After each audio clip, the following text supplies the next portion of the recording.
Well, I come from an atheist family, so I had no religious background, but I learned a lot from about the Native Americans, about spirituality, and we drove from Manhattan with two of his children, Tracy and Jimmy, and another video artist. We drove about halfway from Manhattan to South Dakota, and we heard that the Sundancers had been arrested because they wanted to do, as a symbolic gesture, the Sundance in the little hamlet of Wounded Knee. There's a little tiny town called Wounded Knee. So they wanted to do the dance there. And they got all arrested and thrown in jail. There were 7 Sundancers. And we said, well, are we going to go all the way back to Manhattan, or are we going to go all the way to South Dakota? We said, let's go. And so by the time we got to South Dakota, the Sundancers had been sprung out of jail, and they'd set up the Sundance Circle, which is in 40 feet in diameter, and there's a pole in the middle, a birch tree, young birch, and from it are dangling down strips of cloth, one for the white race, one for the black race, one for the red, and one for the yellow. And that's the Sundance Circle was being smudged with sage. Sage, yes, thank you. And so the Sundance ceremony went on for 3 days and 3 nights, and the Sundancers had been doing were in the sweat lodge, and so they were in this altered state, and they continued to be in the altered state. They were fasting and doing sweats at night, and the idea with the Lakota Sioux is you want to access your ancestors, and one of the ways you do it is go on a vision quest, which we're probably kind of familiar with. Another is being buried underground for 10 days, so it's deprivation. Yeah, and the third method is to do the Sundance. And so Leonard was the medicine man, and he kept chanting and doing, and there's the drumming and there's singing, and it was just really like, here this little white girl from the Midwest. I'm thinking, oh my gosh. So I just was cool. I tried to be as cool as I could be. But I was doing actually sound. There's a picture in the book of me with some headphones on. So then it comes the third day, and that's the day when they pierce their breasts with an eagle bone and tie themselves to the top of the tree with a leather thong, and then go back like this, and until they break the skin. And for some reason, they can access the ancestors. I don't know if it's through the pain, some kind of vision, but by then they're in a totally altered state because they've been fasting and they've been, sweat lodging and doing all these things. It was really extraordinary. I mean, it was an extraordinary experience for me, and it really affected me, and it affected my work. Well, when you tell the story now, I can feel that you probably can go right back to that memory somewhere, right? Yeah, right. That's just a signature thing, those memories that stay totally intact in us like that, don't you think? Oh, definitely. Because I started making these circular sculptures, and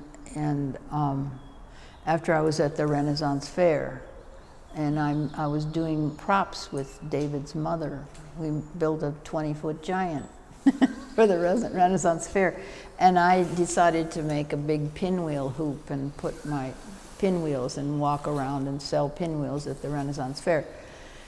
And then one day I picked up that hoop with the ribbons dripping off at an angle, and I saw all the ribbons dripping down like that, and I sat down and I made about 10 different drawings, and that was my first series of sculptures. And then after I continued to make circular pieces, I kept saying, where did all these circles come from?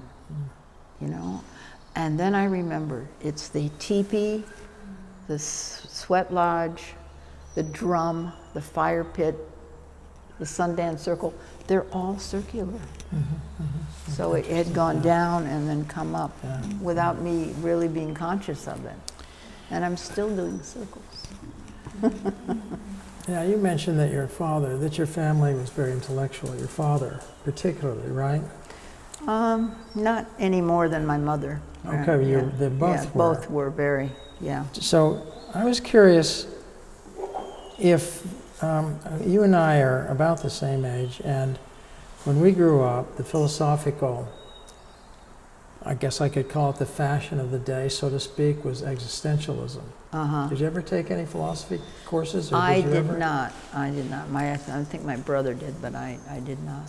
I was wondering if you felt influenced at all. Now, after existentialism, Sartre and Heidegger and Kierkegaard, after that, down the road came the postmodern critique, and that invaded the art world in a big way.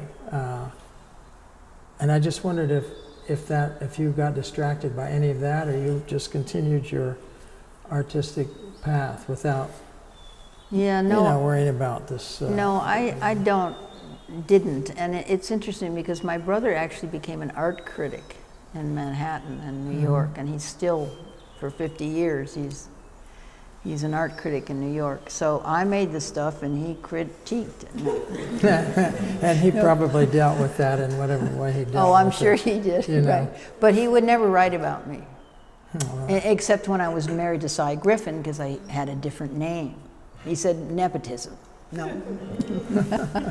So it's really kind of infuriating, but he's supportive.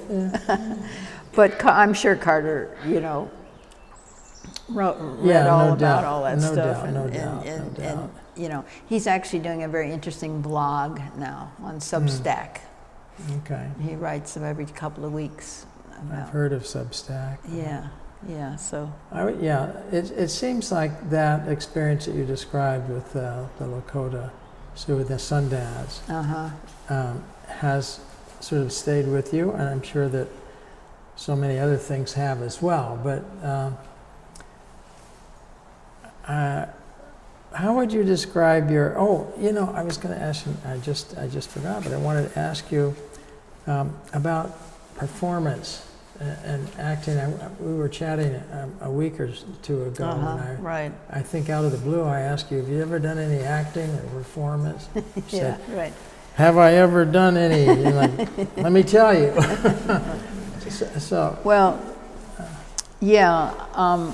My first stage debut was when I was 5, and I had my hair in little pigtails, and I was supposed to be the boy. So in this little duo singing "The Old Gray Mare, She Ain't What She Used to Be," and so I put my my little pigtails up on top of my head, and I had a boater hat on, and I was singing so hard and everything. One of them fell down, but I didn't even know it.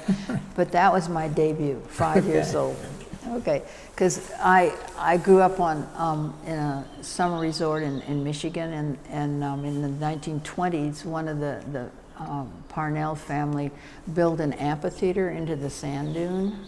So it looked like a Greek amphitheater with pillars and stuff, and then the seats coming down, and it was really great. So we did all sorts of different plays. They were called the Castle Capers, because it's called Castle Park is the name of this place.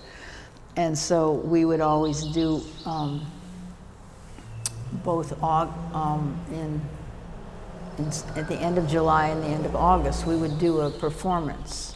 And sometimes I would sing with some of the waiters and waitresses at the hotel. And I sang with them, I was 13, I think, Oklahoma. And then when I got older, I would do set design and